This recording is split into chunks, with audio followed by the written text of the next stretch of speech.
you know somebody that has a mortgage problem. We all do. Think back 10 years ago when they bought their house. They bought a $200,000 house. They had about $20,000 to put down, so they took out $180,000 mortgage. They figured the market's on fire. In a year, it's going to be worth $250,000, $260,000. In a couple years, it's probably going to be worth $300,000. If we want, we can sell it. We can pull out $80,000 and make a nice piece of cash. Of course, things didn't turn out that way. You know, the market busted.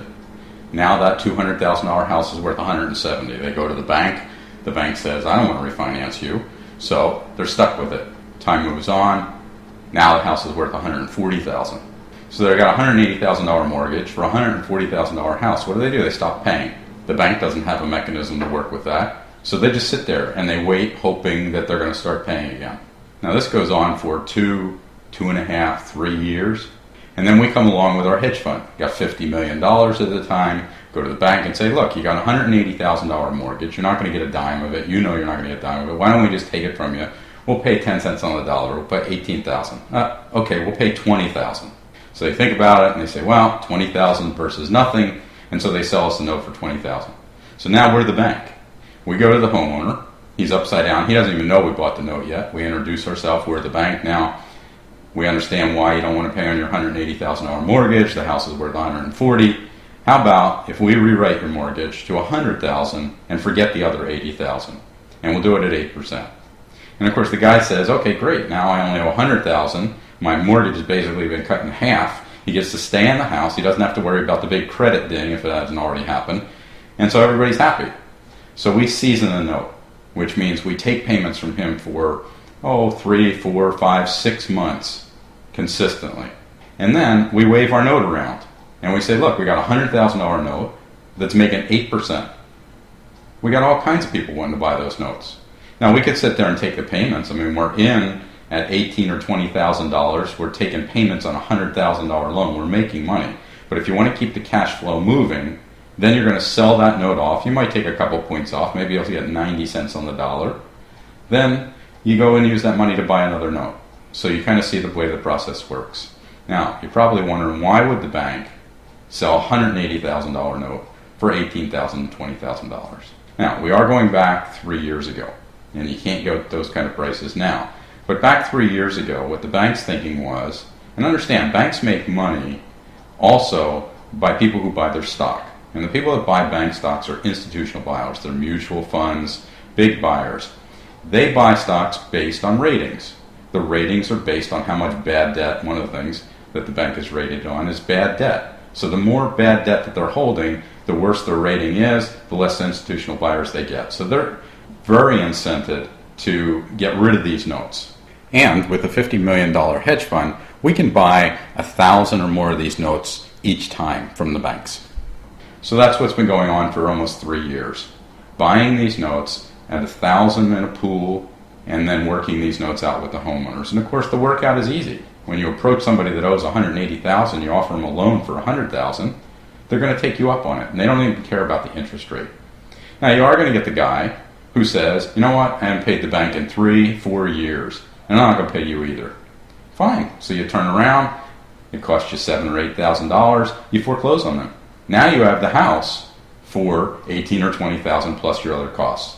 Your other costs are going to be things like taxes that might have not been paid, or part of the homeowners associations or condo associations. So you are going to have other costs. But look at it this way. You're getting a $140,000 house for $20,000 for your note plus all your other costs. Maybe you're in at $30,000, $35,000. You're still making great money. So that's kind of in a nutshell how the note business works. Okay, so you say, now I get it. But I don't have a $50 million hedge fund. What does it mean to me? Well, as we buy these 1,000 note pools, we don't want to work them all out. We found out that selling some of these notes off to somebody who wants maybe 100 of them at a time, we can make some quick money. So we flip them, then they go off and do the same process. And it gives us cash back so we can make another purchase. Now, the trick is that those people that bought 100 or 200 from us are also not wanting to work all the notes, finding out they can make some quick cash just by flipping the notes to somebody who wants 10 or 5 notes or even 1 note. So there's been this trickle of notes, and of course each one is taking a percent, so that cost at the end is getting higher and higher. Now if you're starting at 18 cents on the dollar, and each person is taking a few points each time, that third or fourth person down the tier might be buying them at 30 cents on the dollar. This is going back 3 years ago. So 30 cents on the dollar, you're still making lots of money, even buying them one at a time. Now, the market has changed. The banks have tightened up. They found out the market was good, and they can get maybe 40, some areas 50, some areas even paying 70 cents on the dollar out in California. If you're paying 40 to 50 cents or 60 cents on the dollar, then you can still make a lot of money.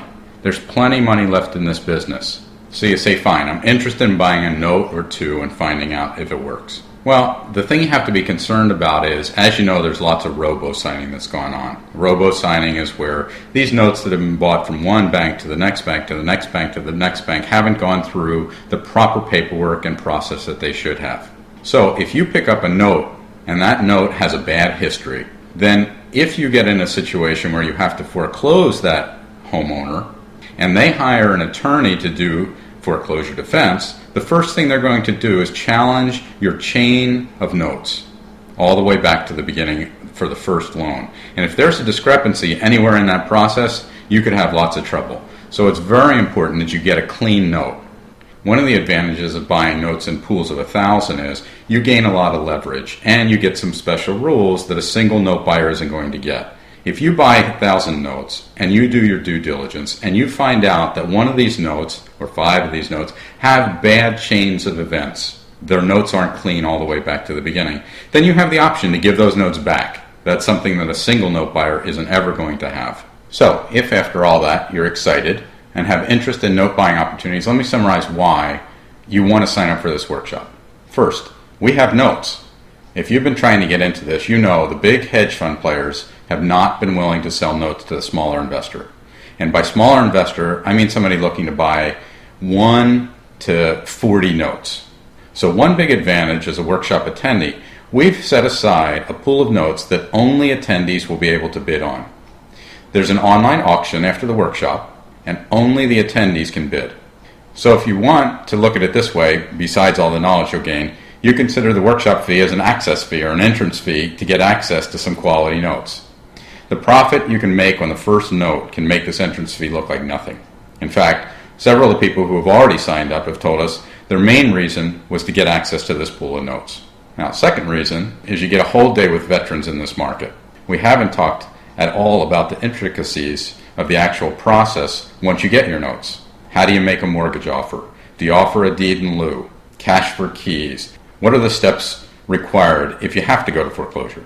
Even if you've been in the business for a long time, it's always good to talk and hear from other experts. You're guaranteed to learn some new ways to stretch your profits. And it only takes one good idea to more than pay for this workshop. Third, some of you are just learning about this and want to understand the whole big picture and the details so you can explain it to other investors that you may know or have. And lastly, you may be an investor. You don't want to do this work. You just want to get a good return on your money. But you want to understand the process, and maybe you want to meet us before you invest with us. So I want to invite you to sign up for the workshop now. We are limiting our seating for several reasons. We don't want such a large group. We want to be able to answer everyone's questions from the audience, and we want every attendee that wants to buy a note or notes to have a truly exclusive opportunity to get one or more of the notes at our auction. And let me also add one thing about the auction. We'll of course have a minimum bid and a reserve amount, but, and you won't see this anywhere else, we're going to add to the description a not to exceed number. Look, we want you to be successful. And, well, people get excited at auction time.